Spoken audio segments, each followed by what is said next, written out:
રસ્તા ઉપરથી એક પિતા અને પુત્ર પસાર થઈ રહ્યા હોય છે ગાડીમાંથી, અને પિતા છે પુત્રને મૂકવા જઈ રહ્યો છે સ્કૂલ માટે. એટલે પુત્ર ઉતરી જાય છે, એટલે પછી દોડીને પાછો આવે કે પપ્પા તમે મને લેવા આવશો ને.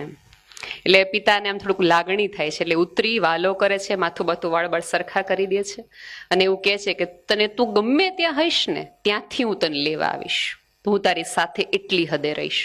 દીકરો ઉત્સાહથી આમાં દોડતો દોડતો સ્કૂલમાં વહી ગયો. જેને સ્કૂલમાં જવું નહોતું એ છોકરો ત્યાં વહી ગયો. 15 મિનિટ પછી જોરદારનો ભૂકંપ આવે છે, બધે સમાચાર ફેલાઈ જાય છે, અને ઓલા પિતાના મગજમાં એમ થાય છે કે દીકરાને હું મૂકીને આવ્યો તો એની તો સ્કૂલ પડી ગઈ હશે. પહોંચે છે ત્યાં સુધીમાં તો ત્યાં મેદાન થઈ ગયું છે, કાટમાળનો, ઈંટો પથ્થરો બધું જ આમથી આમ થઈ ગયું છે. બધા પિતાઓ માતાઓ બધા રોવાનું શરૂ કરી દીધું છે, કોકે પ્રાર્થના શરૂ કરી દીધી છે, કોકે એમ લખાવી દીધું, ફૂલો મૂકી દીધા છે, કોકે કેન્ડલ જલાવી દીધી. દરેકે પોતાની રીતે પોતાના વ્યક્તિઓ ગયાનું દુઃખને રજૂ કરી દીધું છે. પણ એ સેમ્યુઅલના પિતા રોતા પણ નથી, મીણબત્તી પણ નથી કરતા, ફૂલો પણ નથી કરતા. ધીમે ધીમે ધીમે ધીમે ધીમે એ બધા ત્યાંથી જે ઈંટો પથ્થરોનો જે કાટમાળ થયો છે એને દૂર ખસેડી રહ્યા છે. બધા એને સમજાવે છે, મનાવે છે, કેટલું બધું કરવામાં આવે છે.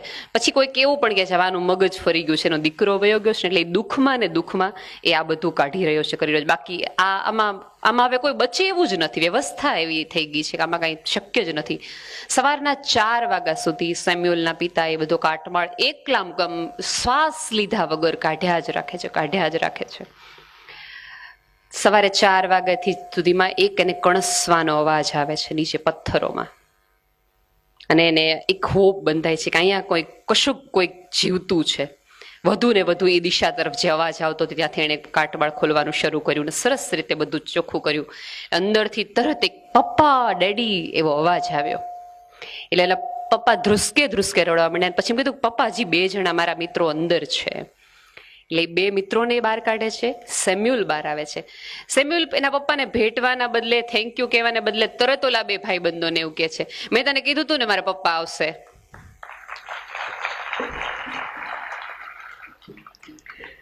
મિત્રો, આ પ્યોર ફેમિલીનો જે પિતા છે ને એ આ છે, આવશે. શ્રદ્ધા રાખજો, અને એ શ્રદ્ધા તમારામાં રોપી શકાય. તમે પણ, કેમ કે 5000 લોકો 5000 ફેમિલીના પિતા બન્યા છે. તમે પણ આવી કોઈક એક ફેમિલીનો સધિયારો બનો, મિત્ર બનો, કે અડધી રાત્રે કોઈને ફોન કરવાનું મન થાય તો એને તમારો નંબર પહેલો યાદ આવે. એ દુઃખી હોય, એ મૂંઝવણમાં હોય.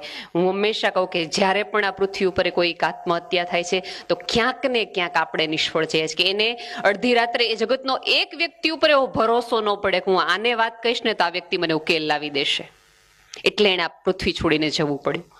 બીજું કાંઈ ન કરીએ તો કાંઈ નહીં. કોઈકનો આવો પિતા, કોઈકનો આવો સધિયારો, કોઈકનો આવો આધાર બનીએ. એટલું તો જીવી જ લઈએ, એવા તો સરસ સંબંધો રાખી જ મૂકીએ કે કોઈને આપણી પાસે હોવાનું એમ થાય, અફસોસ થવો જોઈએ કે આ વ્યક્તિ નથી.